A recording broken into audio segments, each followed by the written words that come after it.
환영합니다. 여러분의 마음 이곳에서 풀고 가세요.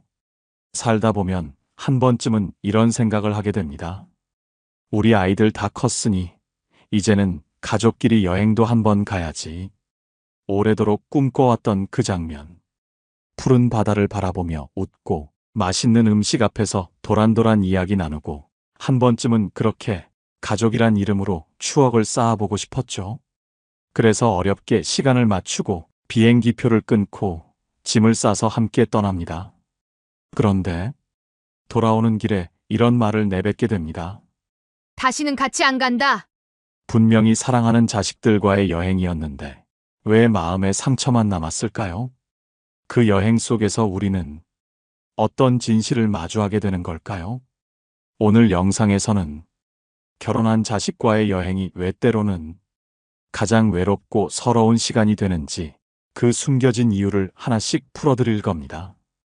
그리고 마지막엔 진짜 나를 지키는 여행은 어떤 모습이어야 하는지도 함께 나눠드릴게요. 지금부터 절대 놓치지 마세요. 오늘 주제가 마음에 드신다면 구독과 좋아요 눌러주세요.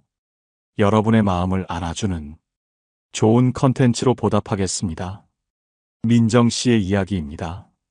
민정 씨는 작년 여름 딸 부부와 함께 근교로 1박 2일 캠핑 여행을 다녀왔습니다. 엄마, 캠핑 좋아하셨잖아요.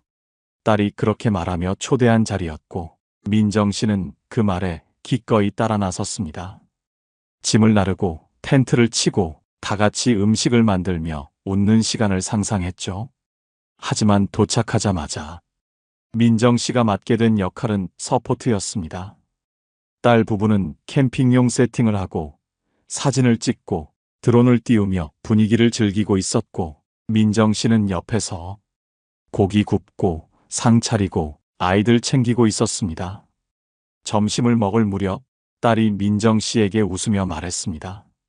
엄마, 진짜 고마워. 엄마가 와줘서 우리가 좀 여유 있게 쉬고 애들도 잘 봐주시고 최고야. 말은 예뻤지만 그 말에 민정 씨는 속으로 이렇게 중얼거렸습니다. 여행에 함께 온 게 아니라 또 일하러 따라온 거였구나. 딸은 분명 고마워했지만 민정 씨가 정말 원했던 건 고마움이 아니라 함께함이었습니다. 그날 밤 딸 부부는 아이들을 맡기고 근처 야시장에 다녀오겠다고 했고 민정 씨는 캠핑장에 혼자 남아 아이들을 재우며 기다렸습니다. 반쯤 잠든 손주 곁에서 모기향이 연기를 피우고 있었고 민정 씨는 그 옆에서 말없이 누워 있었습니다. 그 순간 이런 생각이 스쳤습니다. 여긴 내가 쉬러 온 곳이 아니라 그냥 장소만 옮긴 집이구나. 민정 씨는 딸의 말이 고맙긴 했습니다. 엄마, 와줘서 고마워요. 엄마 덕분에 우리 좀 쉴 수 있었어요. 그 순간엔 마음이 살짝 따뜻해지기도 했습니다. 하지만 이상하게 시간이 갈수록 서운함이 올라왔습니다. 그리고 문득 딱 깨달았습니다. 아, 날 부른 이유가 같이 쉬자가 아니라 애 좀 봐달라였구나. 그 말의 진짜 뜻은 이거였습니다. 엄마가 있어서 우리가 편했어요. 그제야 마음이 탁 막혔습니다. 나 쉬러 온 줄 알았는데 또 일하러 온 거였던 겁니다. 불쾌했습니다. 속으로 계속 되뇌었다고 합니다. 여기서도 또 애를 보내. 나 일하러 온 건가? 그럼 그 고맙다는 말은 도대체 뭔데? 딸은 고맙다고 했지만 단 한 번도 엄마는 좀 쉬셨어요? 하고 묻지 않았습니다. 아이는 하루 종일 안 떨어졌고 밥도 챙기고 간식도 챙기고 낯선 텐트에서 애 재우는 건 더 힘들었습니다. 모기향 연기 피어나는 텐트 안 민정 씨는 조용히 누워 이렇게 생각했습니다. 이건 여행이 아니야. 장소만 바꾼 육아고 나는 또 엄마니까 참고 있던 거지. 그리고 그제야 그 고맙다는 말이 더 서럽게 느껴졌다고 합니다. 우리는 고마움이라는 말에 자주 감동합니다. 그 말이 전부인 줄 알고 그 속에 숨은 기대와 책임의 무게를 놓치곤 하죠. 하지만 부모에게 진짜 필요한 건 고운 말 한마디가 아니라 함께 하려는 마음입니다. 역할만 필요해서 부른 관계는 결국 소외만 남기게 되어 있습니다. 철학자 알랭 드 보통은 이런 말을 남겼습니다. 고마움은 위로처럼 들리지만 때론 상대에게 희생을 당연히 요구하는 면허증처럼 작용한다. 민정 씨에게도 그랬습니다. 그 여행은 엄마가 필요했던 게 아니라 엄마의 도움이 필요했던 자리였던 겁니다. 민정 씨처럼 겉으론 고마움을 받았지만 속으론 또다시 이용당한 기분만 남는 부모, 사실 생각보다 많습니다. 그런데요, 누가 봐도 별일 없었던 여행인데 마음속에 깊은 외로움만 남아버린 분도 계십니다.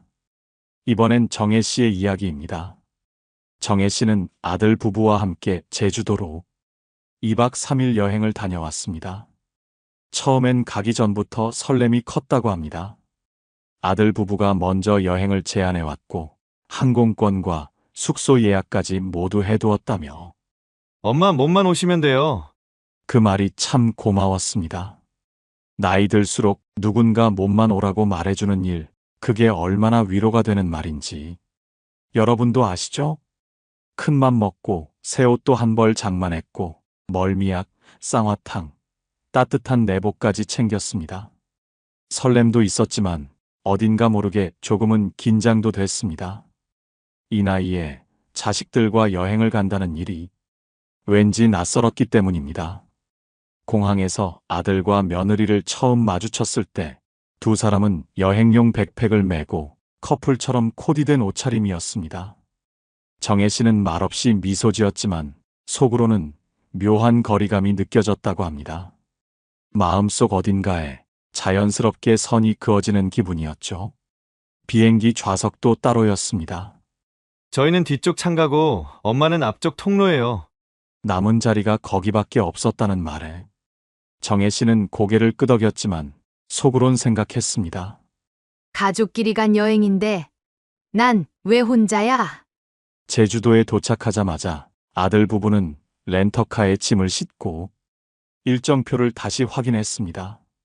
엄마 우리 시간 없으니까 빨리 다녀야 해요. 하루에 4곳씩 식당도 예약된 시간이 따로 있었습니다. 정혜 씨는 천천히 걷고 싶었지만 그 말을 꺼낼 수 없었습니다. 괜히 리듬 깨면 안 되지. 카페에 들렀을 때 며느리가 말했습니다. 어머님은 커피보다 유자차가 어울리실 것 같아요. 감기 조심하셔야죠. 정혜 씨는 웃으며 고개를 끄덕였지만 속으론 이렇게 생각했습니다. 나도 커피 마시고 싶은데 왜 내가 뭘 좋아하는지는 아무도 묻지 않지? 그 순간부터 사진도 음식도 대화도 그저 맞춰줘야 하는 입장이 되어버렸습니다. 여행 마지막 날 면세점에서 정혜 씨는 손주 귤 초콜릿을 고르고 있었는데 며느리가 말했습니다. 어머님, 그런 건 굳이 안 사셔도 돼요. 올라가면 다 있어요. 정혜 씨는 말없이 초콜릿을 내려놓고 조용히 돌아섰습니다. 그리고 비행기 안 아들 부부는 태블릿으로 영화를 보며 서로에게 속삭이며 웃고 있었습니다. 정혜 씨는 또 혼자 다른 줄에 앉아 창밖만 바라보고 있었습니다. 그녀가 제주에서 돌아온 다음 날 정혜 씨는 여행 가방을 조용히 풀었습니다. 남은 약 봉지, 꺼내지도 못한 새 스카프, 정리되지 않은 옷가지들. 짐을 다 정리한 후 정혜 씨는 옷장 깊숙한 곳에 그 가방을 다시 넣으며 스스로에게 조용히 이렇게 말했습니다. 이제 나는 나랑 마음이 맞는 사람하고만 여행을 간다. 정혜 씨는 여행 내내 누구에게도 직접적인 상처를 받은 적이 없었습니다. 크게 다툰 일도 없었고 누가 대놓고 무례하게 군 것도 아니었죠. 그런데도 여행을 마치고 돌아왔을 때 마음속에 남은 건 따뜻함이 아니라 씁쓸함이었습니다. 왜일까요? 그 여행은 처음부터 같이 가는 여행이 아니었기 때문입니다. 정혜 씨는 여행 내내 아들 부부와 함께 걷고 있었지만 이상하게도 걸을수록 혼자라는 느낌이 더 깊어졌습니다. 길을 따라갈 때마다 늘 두 사람의 뒷모습만 바라보며 걸었고 말없이 속도를 맞추는 게 이번 여행에서 정혜 씨가 맡은 역할 같았습니다.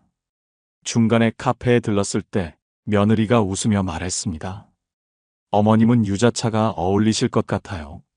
감기 조심하셔야죠. 하지만 아무도 묻지 않았습니다. 엄마는 뭐 마시고 싶으세요?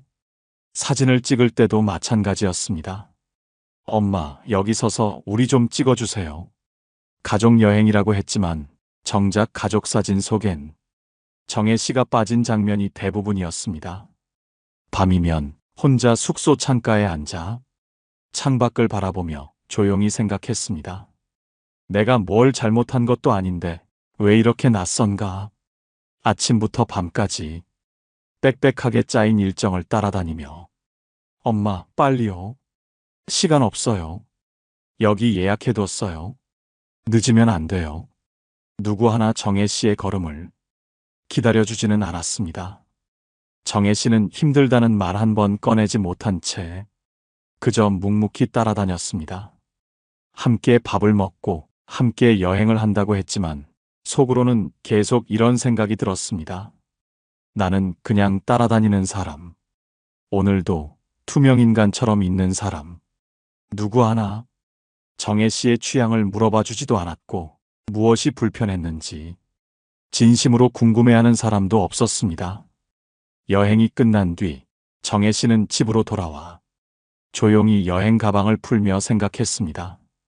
이젠 나 혼자라도 나를 사람 대접해주는 여행을 가고 싶다. 심리학자 에리히 프롬은 이런 말을 남겼습니다. 가장 깊은 외로움은 사람들 틈에 있으면서도 단 한 사람도 나를 바라보지 않을 때 찾아온다. 정혜 씨는 사람들 사이에 있었지만 단 한순간도 존중받고 있다고 느끼지 못한 여행이었습니다. 함께 있는 듯 보였지만 정작 마음은 내내 혼자였던 시간. 그렇게 정혜 씨는 같이 있었지만 외로웠던 여행을 마치고 돌아왔습니다. 그런데요, 이번 이야기는 조금 다릅니다. 이규환 씨 일은 며칠 전 아들 부부에게서 연락이 왔습니다. 아버지, 이번 여름에 애들 데리고 해외 좀 다녀오려고요. 초등학교 들어가기 전에 해외 바다도 한번 보여줘야 할 것 같아서요. 처음엔 그냥 자랑처럼 들렸습니다. 그런데 아들이 말을 이었습니다. 근데 요즘 저희가 좀 빠듯해서요.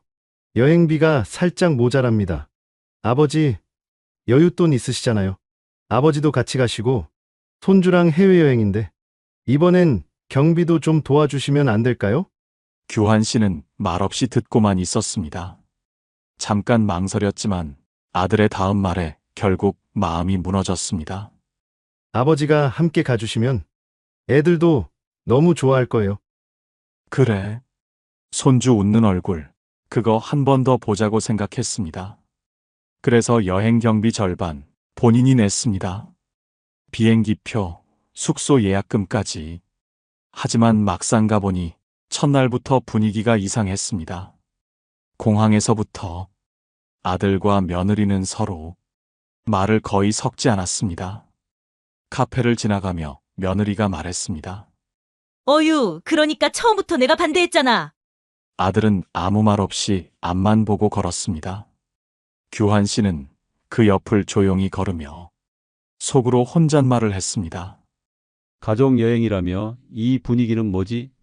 그날 저녁 식당에서 아들이 메뉴를 고르다가 말했습니다.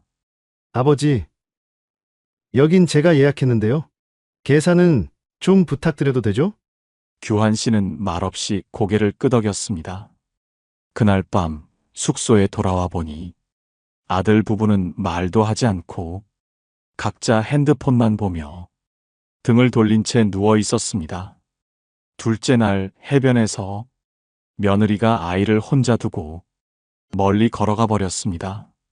아들이 뒤따라가며 소리쳤습니다. 왜? 너는 애한테 신경도 안 써? 내가 다 알아서 해야 돼. 규환 씨는 그 자리에 멈춰 서서 말없이 손주 손만 꼭 잡고 있었습니다. 나는 대체 뭘 하러 여기 온 걸까? 점심 식사 때도 저녁 숙소에서도 그는 늘 가시방석이었습니다. 결국 제대로 말을 붙일 수 있었던 사람은 손주뿐이었습니다. 셋째 날 저녁 예약해둔 고급 식당에서 아들이 또 말했습니다. 아버지, 이번 식사도 좀. 저희가 요즘 진짜 빠듯해서요. 그 순간 규환 씨는 웃었습니다. 입으로는 웃었지만 속으론 무언가가 뚝 하고 꺾여버렸다고 했습니다. 그리고 그때 규환 씨의 마음속을 스친 생각은 이랬습니다. 나는 초대받은 손님이 아니었습니다. 그저 돈을 대는 사람에 불과했던 거죠. 여행 경비를 냈지만 말 한마디 꺼내는 것도 조심스러웠고 식사 자리에서도 길을 걷는 동안에도 분위기를 살피고 눈치를 봐야 했습니다. 숨도 감정도 표정조차도 모두 스스로 눌러야 했습니다. 가족과 함께 있는 자리였지만 정작 자신은 단 한 번도 가족으로 존중받고 있다는 느낌을 받지 못했습니다. 말없이 지갑을 열고 웃는 얼굴로 계산을 마치고 감정은 꾹꾹 눌러 담은 채 그 자리에 앉아 있었습니다. 그 순간 규환 씨는 깨달았습니다. 이 여행은 자신의 존재가 아니라 자신의 돈이 필요해서 만들어진 자리였다는 것을, 그리고 그 안에서 가장 깊은 상처는 바로 그 사실을 알면서도 아무 말하지 못한 자신에게서 오는 것임을 비로소 느꼈다고 합니다. 규환 씨처럼 돈 내고도 존중 못 받는 일, 사실 우리 주변에 너무 많습니다. 아버지니까 도와주실 수 있잖아요. 어머님이 한 번쯤 써주시는 건 괜찮잖아요. 말은 공손했지만 속은 계산기였습니다. 심리학에서는 이걸 보이지 않는 계약이라고 합니다. 말로 하진 않았지만 이미 머릿속에선 이렇게 정해져 있는 겁니다. 우리가 모자라는 건 아버지가 메꿔줄 거야. 식사비 정도는 어머님이 내주시겠지. 문제는 뭔지 아세요? 그 계약서에 존중이라는 항목은 없다는 겁니다. 돈은 내도 말 한마디는 못 꺼내고 다른 의견이라도 내면 에이 그건 좀 하며 넘어갑니다. 도움을 줬다고 해서 말 한마디 더 할 수 있는 것도 아닙니다. 돈은 받지만 사람 취급은 안 해주는 구조. 그게 가장 치사한 겁니다. 심리학자 애덤 갈린스키는 이런 말을 남겼습니다. 도움은 자주 받는 사람이 아니라 늘 주는 사람의 마음을 가장 외롭게 만든다. 그 외로움이 딱 이규환 씨의 자리였습니다. 지갑은 활짝 열려 있었지만 그 마음은 말 한마디 못 꺼내는 쓸쓸함으로 꽉 잠겨 있었던 겁니다. 지금까지 소개해드린 세 가지 사례를 통해 우리는 자식과의 여행이 왜 종종 부모에게 상처로 남는지를 깊이 들여다보게 되었습니다. 첫째, 걷는 속도가 다릅니다. 자식들은 성큼성큼 걷고 부모는 그 뒤를 따라갑니다. 분명히 가족여행이라고 했는데 사진을 열어보면 늘 뒷모습만 남아 있습니다. 함께 걸었지만 마음은 함께 걷지 못한 거죠. 둘째, 세대가 다릅니다. 보고 싶은 것도 다르고 먹고 싶은 것도 다릅니다. 심지어 대화의 주제마저 엇갈리다 보니 같은 공간에 있어도 정서적으로는 멀어질 수밖에 없습니다. 셋째, 기대가 다릅니다. 자식들은 부모가 챙겨주는 여행을 당연하게 여기고 부모는 이제는 나도 좀 챙김받고 싶다 라고 느낍니다. 하지만 말은 하지 못하죠. 괜히 흐름을 깰까 봐요. 넷째, 눈치가 필요합니다. 말 한마디, 행동 하나에도 조심스러워집니다. 괜히 내 말 한마디가 분위기를 깨면 어쩌지. 그 마음에 결국 부모는 입 다문 동행자가 되고 맙니다. 다섯째, 심지어 돈까지 씁니다. 아버지는 여유 있으시잖아요. 어머님이 한 번쯤 써주시는 건 괜찮잖아요. 말은 공손하지만 속은 계산기입니다. 돈은 내지만 정작 여행의 주인공이 되지 못합니다. 이렇듯 자식과의 여행은 가족이 함께 시간을 보낸다는 환상과 달리 일방적으로 맞추고 기대는 접고 감정은 삼켜야 하는 조용한 희생으로 끝나버리는 경우가 많습니다. 그렇다면 진짜 나를 위한 여행은 어떤 모습이어야 할까요? 이제 그 이야기를 드리겠습니다. 첫 번째, 마음 맞는 사람과 가는 여행. 자식보다 훨씬 편한 사람이 있습니다. 바로 속도도 관심사도 마음도 맞는 친구입니다. 부모 세대분들은 종종 이렇게 말합니다. 그래도 가족이 최고지. 자식이랑 다녀오면 얼마나 보람 있겠어. 그런데요, 정작 여행을 다녀오고 나면 이렇게 말하곤 하십니다. 혼자 집에 있을 걸 그랬어. 왜 이렇게 지쳤지? 이유는 간단합니다. 속도도 안 맞고 분위기도 못 읽겠고 마음이 편하지 않기 때문입니다. 반면 친구들과의 여행은 다릅니다. 걷다가 힘들면 우리 여기서 좀 앉자. 카페에 가면 이거 먹을래? 아니야, 난 그거 싫어.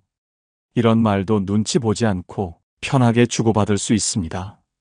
누구 하나를 챙겨야 한다는 부담도 없습니다. 누군가를 위해 억지로 일정을 따라가지 않아도 되고 괜히 말 꺼냈다가 분위기 흐릴까봐 고민하지 않아도 됩니다.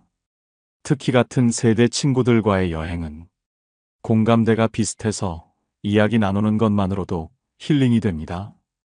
어릴 때 들었던 노래, 함께 다닌 시장 골목 이야기, 요즘 어디가 아프다는 고백까지 그런 이야기를 꺼냈을 때 누군가는 엄마 또 그런 얘기한 애가 아니라 야, 나도 그래 하고 같이 웃어줄 수 있는 사람, 그게 바로 마음 맞는 여행 친구입니다. 우리는 늦지 않았습니다. 이제는 자식 눈치 보며 여행을 계획하는 것이 아니라 진짜 내 마음이 편한 사람과 떠나는 여행을 시작해야 할 때입니다. 그게 첫 번째 조건입니다. 좋은 여행은 누구와 가느냐에서 이미 80%가 결정됩니다. 두 번째, 좋은 여행은 같이 쉬자는 마음에서 시작됩니다. 많은 부모님들이 자식과의 여행을 이렇게 시작하곤 합니다. 내가 뭘 도와줄까? 혹시 애들 간식은 챙겼니? 엄마가 내가 편하게 다녀오게 해줄게. 그런데요, 그렇게 시작된 여행은 이상하게도 한 번도 나를 위한 여행이 되지 못합니다. 왜일까요? 처음부터 같이 쉬자가 아니라 내가 도와줄게라는 마음으로 출발했기 때문입니다. 이 말엔 이런 함정이 숨어 있습니다. 나는 내 서포터야. 나는 이번 여행의 조연이야. 나는 너희 중심의 여행을 도와주는 사람이지 함께 즐기는 사람은 아니야. 그래서 나중에 여행을 다녀와서 몸은 더 피곤해지고 마음엔 허무함이 남게 되는 겁니다. 진짜 좋은 여행은 다릅니다. 이번엔 우리 둘 다 쉬자. 이번엔 나도 쉬러 가는 거야. 이 마음에서 시작되어야 정말 함께하는 여행이 됩니다. 그런데 여기서 중요한 건 이걸 미리 말로 꺼내는 용기입니다. 출발 전에 분명히 이야기하세요. 나 이번 여행엔 도우미 하러 가는 거 아니야. 함께 가는 거니까 나도 좀 배려해줘. 쉬고 싶어서 가는 거지 애 봐주러 가는 거 아니야. 당당하게 선을 그어야 여행 내내 마음이 편해지고 그 여행이 내 시간이 될 수 있습니다. 괜히 참았다가 나중에 서운해지고 그 서운함을 말도 못하고 꾹 삼키게 되는 것, 이제는 멈춰야 합니다.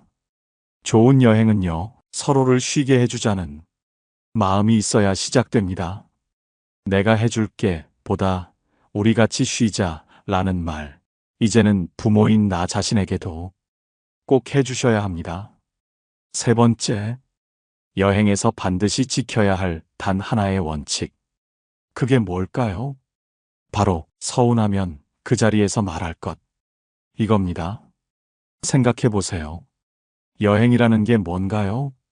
평소와는 다른 공간, 다른 시간 속에서 조금 더 편안하게, 즐겁게 보내기 위한 순간 아닙니까? 그런데 마음 한켠에 서운함을 담아두고 나중에 집에 가서 말해야지. 여기서 말하면 분위기 망치잖아. 그렇게 넘기면요. 그 여행은 끝나는 순간까지 내 마음 안에서만 싸움이 벌어지게 됩니다. 문제는 뭐냐면요. 그때 말 안 하면 두고두고 곱씹게 되고 곱씹다 보면 결국 그 사람까지 미워지게 됩니다.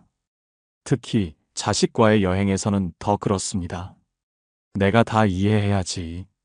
괜히 분위기 깨서 뭐해. 그렇게 참고 또 참고 결국 집에 와서 혼자 이불 덮고 한숨 쉬게 됩니다. 하지만요, 좋은 여행은 말할 수 있는 여행입니다. 엄마도 저기 좀 보고 싶었는데, 나는 좀 쉬고 싶은데, 이 일정 너무 빠듯하지 않니? 이거 나도 한번 해볼까? 이렇게 지금 내 마음을 말할 수 있을 때, 비로소 그 여행은 함께한 시간이 됩니다. 가장 위험한 여행은 말은 안 하면서 마음은 쌓이는 여행입니다. 그리고 그 쌓인 마음은 집에 돌아오는 순간 다시는 같이 안 간다는 말로 터져버립니다. 그러니 작게 서운한 일이 생겼을 때 작은 말로 그때그때 꺼내세요. 그 순간은 조금 어색할 수 있어도 그걸 말하는 용기가 여행의 온도를 그리고 관계의 온도를 지켜줍니다. 네 번째, 자식과 함께라면 반드시 이 선을 지켜야 합니다. 그 선이 뭘까요? 부모는 언제든 도와줄 수 있지만 당연하게 여기게 해선 안 된다. 이겁니다.